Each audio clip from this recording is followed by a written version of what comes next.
لا إله إلا الله محمد رسول الله عليه صلاة الله. Bagaimana tadi pertanyaannya gimana? Bagaimana kita bisa tetap tegar hati kita ingin membahagiakan orang, padahal orang itu tidak berterima kasih, tidak menghargai, bahkan memusuhi kita.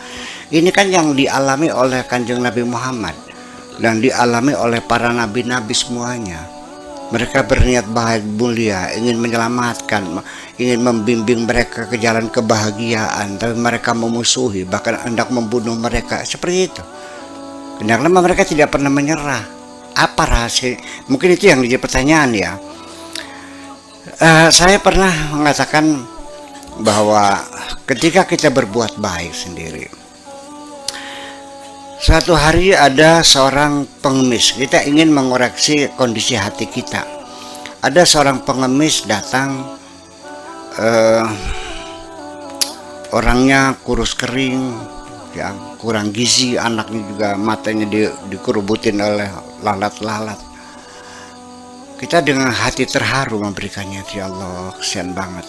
Ya, sehingga akhirnya sampai uang aja nggak dihitung nih Pak, ambil sedapatnya, udah, alhamdulillah, hebat.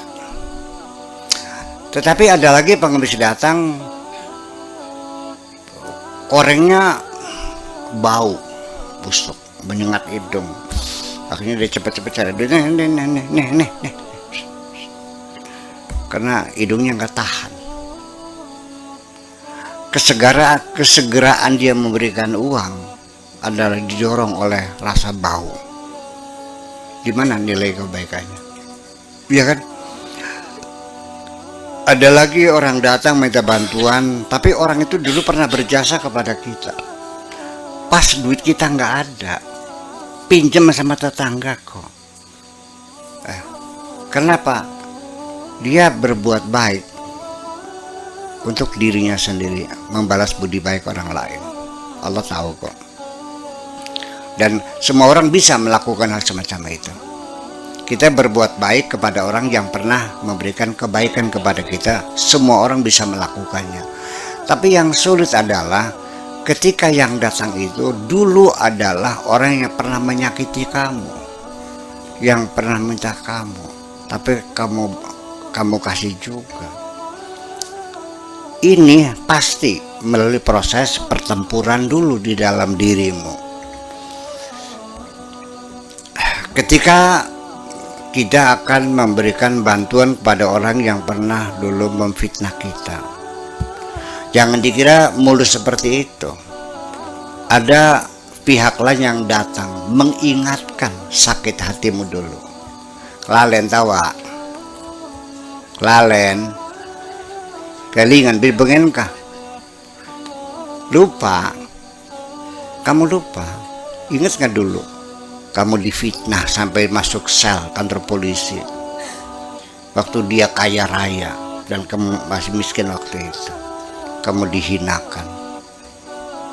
Tapi ada kesadarannya, biarkan saja, itu yang sudah ya sudahlah. Ini dia lagi susah, kebantu juga. Berapa dibantunya? 2 juta, oke, untuk beli berobat sakit anaknya. Sudah menghitung uang, masih datang juga pihak lain tuh. Tahu nggak, matanya merah, taringnya panjang. 2 juta. 2 juta kan berarti 4 kintal. Kok banyak banget sih?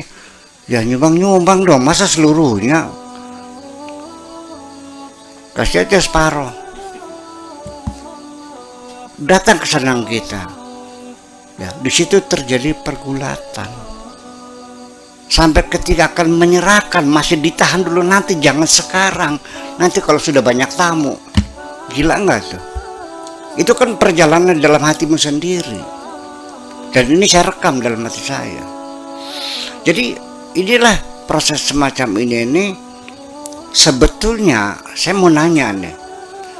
Ketika ibunya Nabi Musa di Al-Qur'annya, fa tsumma auha ila ummi Musa anil qihfil yammi, kemudian kami wahyukan kepada ibunya Musa supaya melepaskan anaknya di sungai Nil, di bawah kotak itu. Al-Quran mengatakan kami mewahyukan. Andaikan saya tanya langsung kepada ibunya Musa, siapa yang menyuruh kamu melepaskan anaknya dia? Saya kira dia tidak mengatakan disuruh Allah kok. Paham nggak? Ini persoalan. Jadi orang bertuhan tapi tidak real gitu. Pada setiap hari kita berkomunikasi dengan Tuhan. Ya semacam itu. Nah artinya dengan demikian bahwa ketika Anda berbuat baik kepada orang yang dulu pernah menjahati Anda, tidak akan bisa dilakukan oleh semua orang kok, kecuali orang-orang yang berjiwa besar. Percaya nggak? Bagaimana supaya jiwa kita besar? Kembali lagi kepada kontrak kita dengan Tuhan kita yang disebut dengan monoloyalitas. Bahwa kita bekerja ini hanyalah untuk Allah, bukan untuk siapapun, bukan untuk diri kita, bukan untuk orang tua kita, bukan untuk negara kita, bukan untuk mas kita, bukan untuk setan, bukan untuk Allah semuanya.